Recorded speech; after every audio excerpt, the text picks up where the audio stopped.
नमः हरे हराये नमः। हरे कृष्णा जी, आप सबका बहुत बहुत स्वागत है। मंगलाचरण आरंभ करते हैं।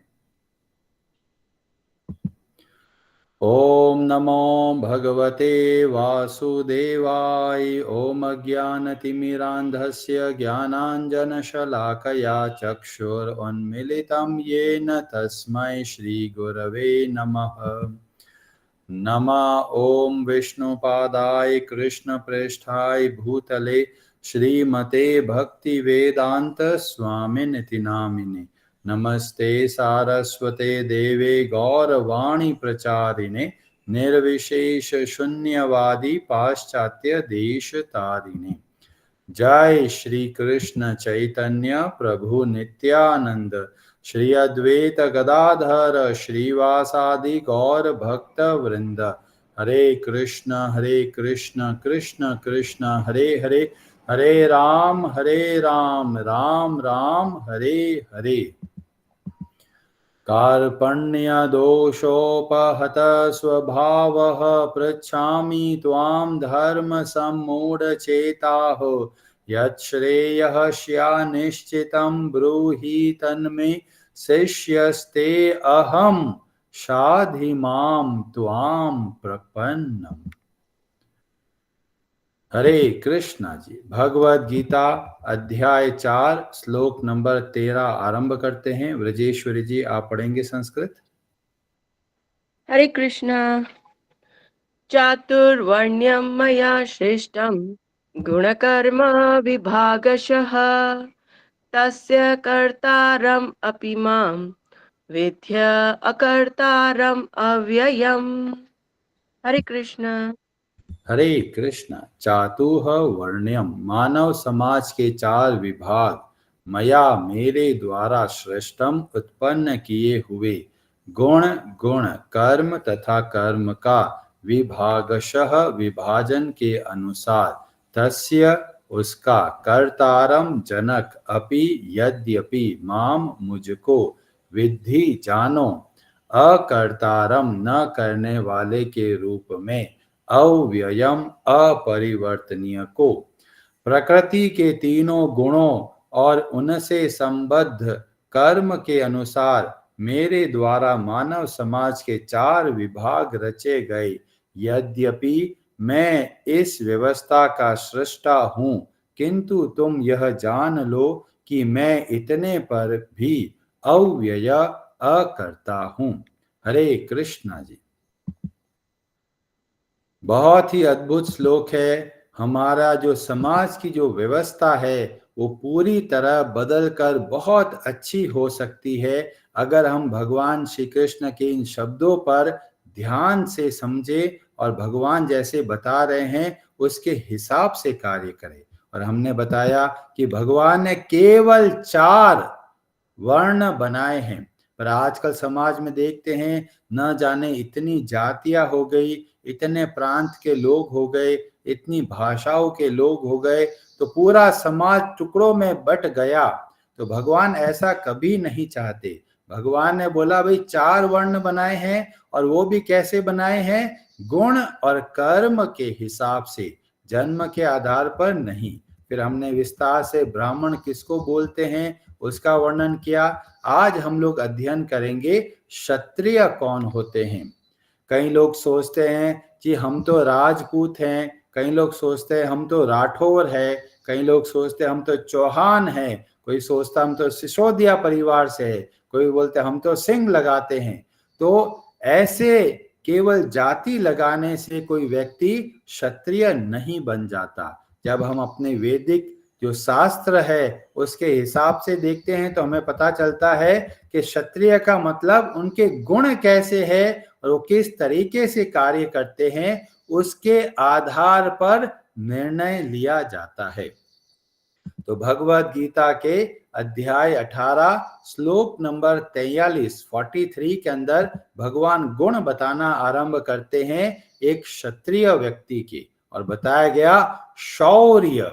शौर्य का मतलब है जब सब विपत्ति आ जाए, लोग भागने को तैयार हो रहे हो, उस समय वो मजबूती से खड़ा रहे, तो उसको बोला जाता है शौर्य। तो ऐसा व्यक्ति जिसके अंदर शौर्य का भाव है। और फिर बोला गया तेज, धृति, द्राक्ष्य। धृति का मतलब बहुत ही उत्तम जो डिटर्मिनेशन होता है, दृढ़ निश्चय होता है, वह देखने को मिलता है। तो यह क्षत्रिय का स्वभाव है। फिर बोला गया युद्धे च अप्य अपलायनम। युद्ध, हर कोई तो युद्ध में जाता नहीं आजकल। तो युद्ध का मतलब है भीषण परिस्थिति। जीवन में ऐसी एक समस्या आ गई, बहुत बड़ी विपत्ति आ गई, उस समय लोग अगर घबरा जाते हैं तो मतलब ये क्षत्रिय नहीं है। पर बड़ी भारी विपत्ति आने के बाद भी डटे रहते हैं और सोचते हैं समस्या का हल कैसे करना है, तो यह एक क्षत्रिय का लक्षण है। जैसे घर के अंदर सांप आ जाए, सांप आते कई लोग बेहोश हो जाते हैं, पर जो मजबूत व्यक्ति होता है वो अपने शरीर को संयमित करके देखता है, अरे सांप घुस गया है, कैसे सांप को बाहर निकालना है, और उसके लिए प्रयास करता है और सांप को बाहर निकालता है। तो यह है क्षत्रिय का स्वभाव। विपत्ति आने पर, संकट आने पर घबराकर भागते नहीं है, वो समस्या को कैसे हल करें उसके हिसाब से वह कार्य करते हैं। फिर बोला गया दानम। दान देने का जो स्वभाव है वह एक क्षत्रिय के अंदर पाया जाता है। और फिर बोला गया ईश्वर भावश्च। अब सोचेंगे ईश्वर भावश्च का मतलब क्या है। ईश्वर भावश्च का दो अर्थ होते हैं। पहला लीडरशिप, अगर नेता के गुण है, बहुत लोग आपके वचनों को सुनकर प्रभावित होते हैं और जैसा आप बोलते हैं वैसा पूरा समाज करने को तैयार होता है, तो यह एक लीडरशिप क्वालिटी है, एक नेता का गुण है। और जो नेता का गुण है तो वह वास्तव में क्षत्रिय व्यक्ति का निशानी है। और ईश्वर भावश्च का दूसरा मतलब है जो बहुत महत्वपूर्ण है। ईश्वर भावश्च का मतलब है वह व्यक्ति अपने आप को ईश्वर का प्रतिनिधि समझकर अपना दायित्व को निभाता है। तो जो भी राजा होते हैं वो सदैव ये सोचते हैं मैं भगवान का प्रतिनिधि हूं, ये सारी संपत्ति भगवान की है और इसका सही जन कल्याण के लिए उपयोग में लेना है, खुद के मजे के लिए कुछ भी संपत्ति को काम में नहीं लेना है।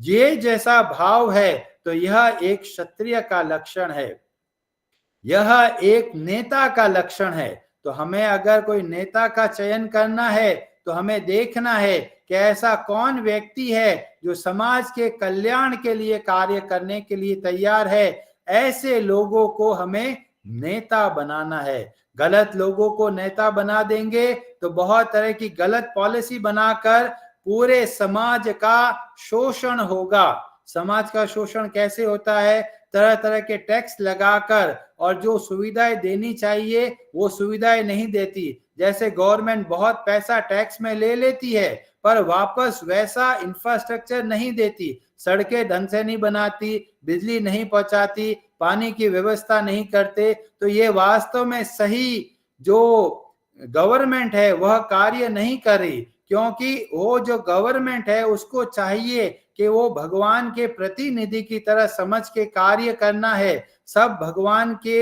हिसाब से चलना है। जब इस तरीके से कार्य करते हैं तो वास्तव में एक नेता बनने योग्य है। तो जब आपके पास समय आए कि किस नेता का चयन करें, तो अपने स्वार्थ में अंधे होना नहीं है। कोई नेता बोलेगा हर महीने मैं 2000 रुपये दूंगा, कोई बोलेगा मैं 2500 रुपये दूंगा। ऐसी स्कीमों में फंस कर गलत लोगों का कभी भी चयन नहीं करना है। थोड़े से स्वार्थ में आकर अगर गलत नेता का चयन हो जाता है तो पूरे देश को, पूरे समाज को वो बर्बाद कर सकता है, क्योंकि उसके पास वो सारी शक्तियां आ गई है। तो शक्तियों को सही जगह पर उपयोग में आए और इसीलिए सही नेता का चयन करना है, ना कि स्वार्थ में आकर। और जब हम उद्धव गीता और श्रीमद् भागवतम देखते हैं, उसमें बताया जाता है कि जो क्षत्रिय है उनका एक विशेष गुण है, और वह गुण क्या है? भागवतम के 7वें स्कंद के 11वें अध्याय श्लोक नंबर 22 के अंदर वर्णन मिलता है कि जो सारे गुण वैसा का वैसा है, एक एडिशनल गुण देखने को मिलता है जो बहुत जरूरी है, और वहां पर बताया गया ब्रह्मण्यता। ब्रह्मण्यता का मतलब है जो नेता होता है, जो एक क्षत्रिय स्वभाव का व्यक्ति होता है, उसको चाहिए कि वह ब्राह्मणों के प्रति समर्पित हो। अब ब्राह्मण कौन होते हैं? मैंने आपको कल पिछली कथा में बताया, जो भगवान श्री कृष्ण की भक्ति करते हैं, क्योंकि जो क्षत्रिय है उनको भी चाहिए कि वो किसी न किसी के प्रति सबमिसिव हो, एक समर्पण का भाव हो, जैसा उनके गुरु बताए उसके हिसाब से कार्य करे। अगर ऐसा क्षत्रिय राजा बनकर, नेता बनकर समाज का कल्याण करेगा तो हम देखेंगे समाज के अंदर बहुत उत्तम उन्नति संभव है। तो जो भी क्षत्रिय है, जो भी नेता है, उन सबको चाहिए कि वह किसी न किसी के अंतर्गत रहकर अपना शासन का जिम्मेदारी अच्छे से निभाए। पर आजकल ऐसा हो गया, 10-20 लोग मिलकर किसी का चयन कर लेते हैं, भले ही उनके अंदर गुण है, भले ही गुण नहीं है, नेता बन गए हैं, अपने हिसाब से कुछ भी करते हैं, कैसी भी पॉलिसी लेके आ जाते हैं। तो जो गणतंत्र जिसको बोला जाता है, जिसको डेमोक्रेसी बोला जाता है, वो वास्तव में उतना एफिशिएंट सिस्टम नहीं है। ब्राह्मण चयन करते थे कौन क्षत्रिय है, कौन राजा बनने योग्य है, और राजा का चयन फिर उस तरीके से होता था, और ब्राह्मण उनको बताते थे कि किस तरीके से उनको राज्य को चलाना है, प्रशासन को चलाना है। आजकल नेता भी अपने आप आते चले गए, और जो आईएएस ऑफिसर बन गए उनको कोई गाइड करने वाला नहीं है। अब बोलेंगे जी गाइड करने की क्या जरूरत है, वो तो बहुत पढ़े लिखे हैं। कितना भी पढ़े लिखे हो, उनको शास्त्रों का ज्ञान होना चाहिए। क्यों? क्योंकि ये जो सारे संसाधन किसने दिए हैं, हमें उसके हिसाब से चलाना है। गवर्नमेंट तरह तरह की पॉलिसी लेके आ जाती है, जैसे जानवरों को मारने का अलाउ कर देती है, पर जब वो ब्राह्मणों के अंतर्गत कार्य करते हैं और ब्राह्मण भगवान की भक्ति करते हैं तो बोलते हैं जानवरों को नहीं मारना चाहिए, ये एक अधर्म है। जब यह भाव सिखाया जाता है तो जो स्लाउटर हाउस बनते जा रहे हैं, जानवरों को इतनी बुरी तरह मारा जाता है, मशीनों के अंदर कट किया जाता है, वो सब रुक जाएगा। पर क्या है कि जो नेता हो गए वो ब्राह्मणों के हिसाब से नहीं चलते, तो ब्राह्मणों का जो ज्ञान है, जो कि भगवान की भक्ति से मिलता है, वह बताता है हमें इस जो एक एनवायरनमेंट मिला है, हम उनके प्रति कृतज्ञ रहना चाहिए। तो अगर कोई नेता अगर गुरु के प्रति समर्पित रहकर प्रशासन चलाता है तो वास्तव में सबका भला कर सकता है। पर अगर 10-20 लोगों ने मिलकर किसी को बना दिया है तो उसको इतना ज्ञान भी नहीं रहेगा कि समाज को किस तरीके से चलाना है। अभी कई लोग बोलेंगे जी ये तो बहुत अच्छा है, नहीं तो राजा तो कई बार निर्दयी बन जाते हैं, वो शोषण करने लग जाते हैं। तो जो राजा गुरु के अंतर्गत कार्य नहीं करते वे ही शोषण करते हैं, पर जो राजा गुरु के अंतर्गत कार्य करते हैं वो कभी भी शोषण नहीं करते। जैसे हम देखते हैं महाराज दशरथ, महाराज जनक, भगवान श्री राम, भगवान श्री कृष्ण, ये बहुत उत्तम कोटि के एक आदर्श राजा की तरह पूरे समाज का ध्यान रखा, पर उन सब ने अपने ऊपर एक राजगुरु को अवश्य रखा और राजगुरु से सलाह लेते थे कि भी किस तरीके से समाज को चलाना है, प्रशासन को चलाना है। पर आजकल जैसे राजगुरु नहीं रहे तो मनमाने तरीके से कार्य करते हैं, और इसका सबसे भारी परिणाम हमें देखने को मिलता है कि अगर 100 में से 90 लोग गलत है या फिर 90 लोगों को अध्यात्म से लेना देना नहीं है तो वो क्या करेंगे, गलत नेता का चयन कर सकते हैं और फिर गलत नेता क्या करेगा, समाज का शोषण करने लग जाता है। हम देखते हैं तरह तरह के जो नेता हो गए, कोई ना कोई करप्शन में फंसे हुए हैं, अपने लिए शीश महल बनवा रहे हैं। तो ये सब में क्या समस्या आ गई, ये ऐसे लोगों ने चयन किया जिनको पता ही नहीं जीवन का उद्देश्य क्या है। और इसलिए अगर किसी नेता का चयन करना है तो हमें गुणवान जो ब्राह्मण है उनको बताए हुए मार्ग के हिसाब से हमें एक नेता का चयन करना चाहिए, न कि सामान्य प्रजा के हिसाब से। सामान्य प्रजा को पता नहीं जीवन का उद्देश्य क्या होता है। अभी जैसे कोई एरोप्लेन में जा रहे हैं, अभी 200 लोग बैठे हैं, 200 लोगों ने वोट कर दिया कि भाई एक बंदा पायलट बन जाएगा। क्या वो पायलट बनकर हवाई जहाज चला सकता है? नहीं, हवाई जहाज चलाने के लिए योग्यता चाहिए। एरोप्लेन हर कोई नहीं चला सकता, एक सामान्य हवाई जहाज भी हर कोई नहीं चला सकता। तो समाज को चलाने के लिए हमें ऐसे नेताओं की जरूरत है जो वास्तव में गुणवान है, वास्तव में पूरे समाज का भला सोचते हैं। तो इसलिए हमारे ऊपर भी जिम्मेदारी है, जब किसी नेता का चयन का समय आए, जब भी इलेक्शन हो, तो इस बात का ध्यान रखिए जो सही नेता है उसका चयन करना है। अब कई लोग बोलेंगे, अरे प्रभु जी किसी को भी वोट दे दो, सब के सब करप्ट लोग हैं। तो ऐसे समय में हम में से किसी को आगे आना पड़ेगा। अगर गलत लोगों को पावर दे दिया तो वो हमारा ही शोषण करने लग जाएंगे। और इसलिए जब भी इलेक्शन का समय आए, सोच विचार कर संगठित होकर सही व्यक्ति का चयन करें। और अगर सही व्यक्ति नहीं खड़ा हुआ है तो उस पार्टी से पूछिए कि ये व्यक्ति सही नहीं है, हमें सही नेता की आवश्यकता है। और ये तभी संभव होगा जब हम सब यूनाइटेड रहेंगे, हम सब संगठित रहेंगे, हम सब सनातन धर्म के हिसाब से चलाएंगे। जब हम सनातन धर्म के हिसाब से पूरा एकजुट होकर एक आवाज में बोलेंगे तो कोई भी पार्टी हो उसको सुनना ही पड़ेगा। और अगर हम यूनाइटेड नहीं रहेंगे तो गलत गवर्नमेंट आ जाएगी, गलत नियम बना देगी। जैसे कि एक नियम चल रहा है कि मंदिरों से पैसा लेकर दूसरी जगह भेजा जाता है। मंदिरों का पैसा मंदिरों के उद्धार के लिए नहीं काम में लिया जाता। तो ये बहुत खराब एक पॉलिसी बना के रखा है, पर हम सब चुपचाप बैठे हैं। अगर हम चुपचाप बैठे रहेंगे तो ऐसा शोषण होता ही रहेगा।